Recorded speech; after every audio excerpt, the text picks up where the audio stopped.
So now we're going to solve this equation. The question is x squared minus x minus 42 equals 0. Okay, so we're going to try to solve this by factoring. Okay, so what I want you to remember from our previous two lessons is what verbal statement can we form that will help us solve this problem. I want you to briefly pause this video and try to come up with it yourself. Okay? So, did you pause your video? I encourage you to do so now. I want you to come up with the verbal statement of what we're going to use to factor this problem. Okay? Please pause your video now and try it. Pause for 15 seconds while you think about it. It should look something like this. What two numbers multiply to give something and add to give something? You could even make a flashcard of this question with a quadratic equation to imprint this in your brain. Okay, what two numbers multiply to give negative 42?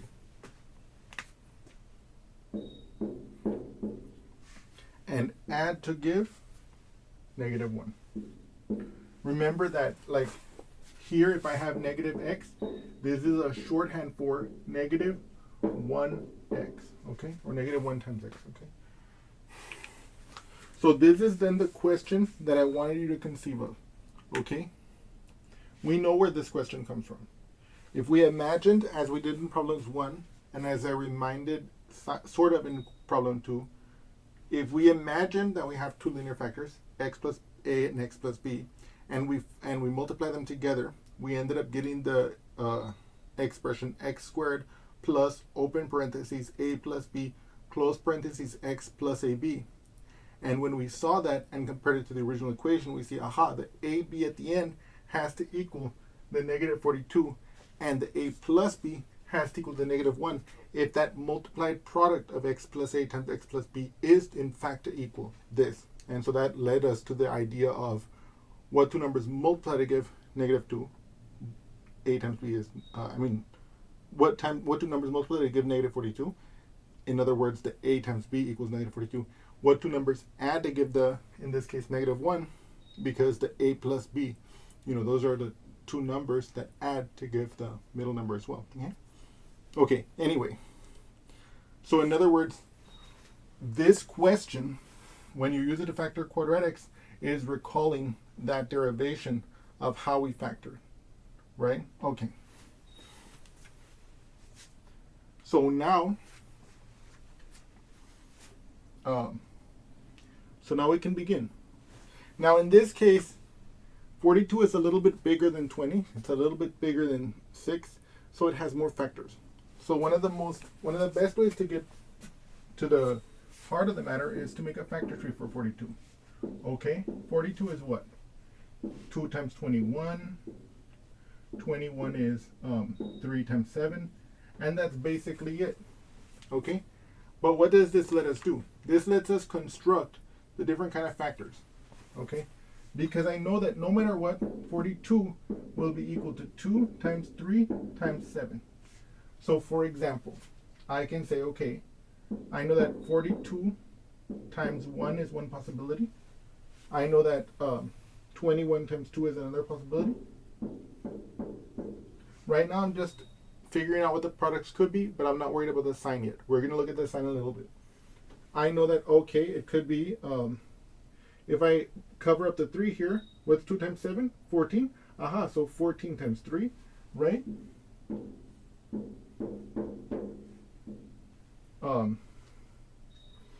It could be, let me see here, or it could be 2 times 3 times 7, which is 6 times 7. And now look at these.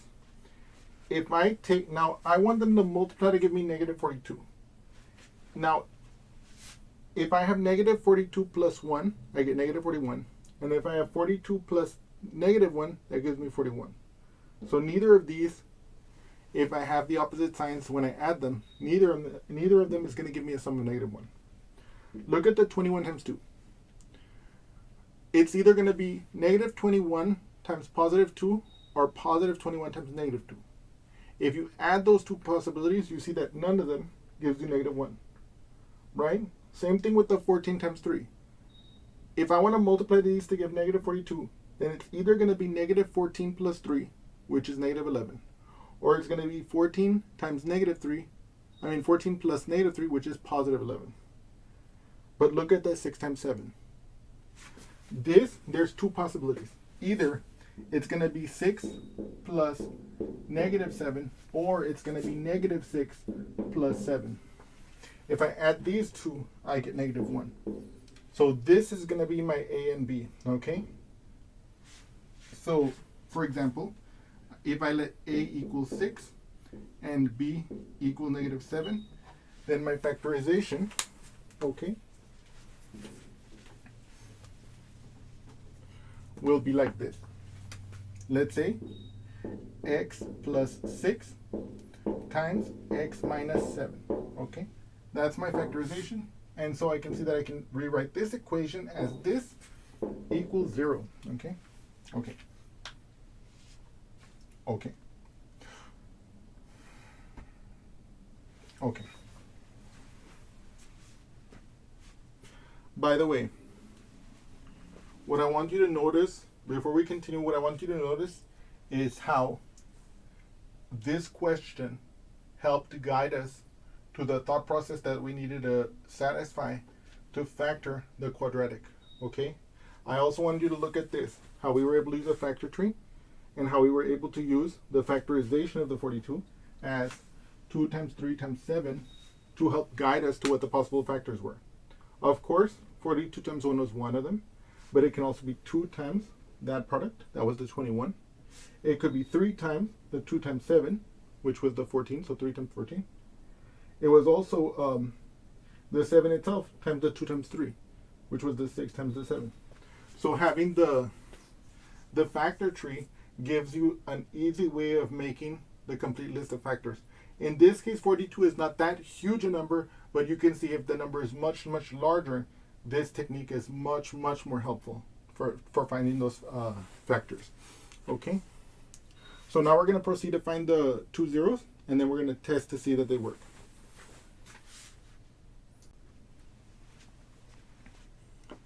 So again, we got this factorization, okay? And we want to begin first by getting the actual solutions to this equation, okay?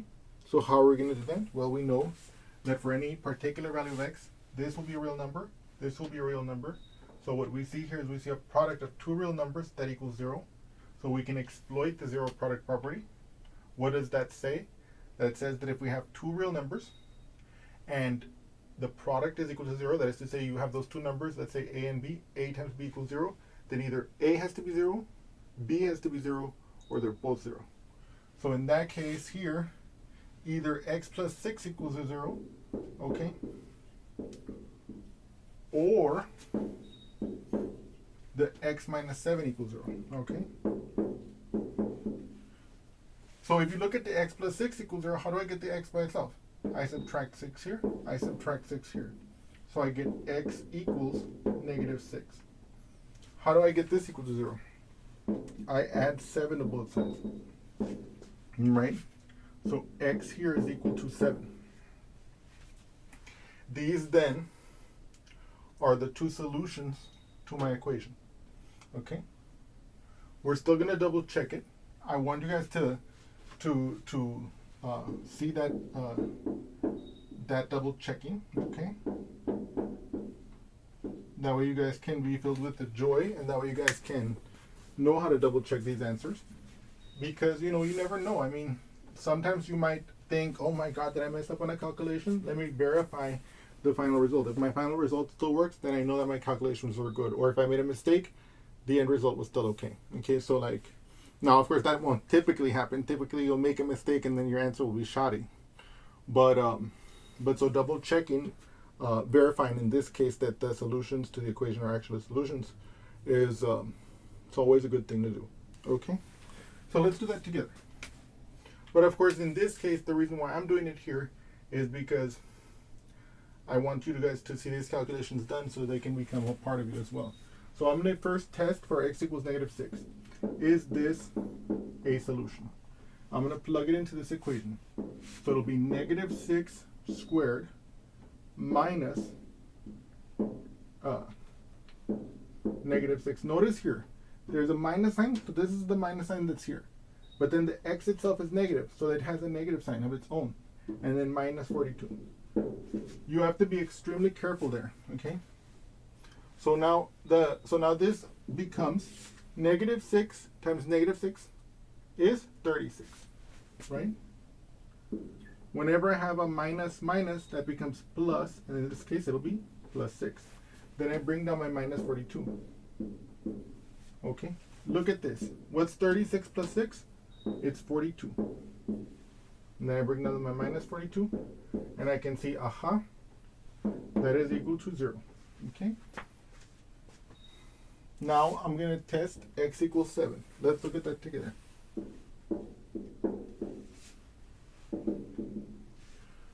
Seven squared minus 7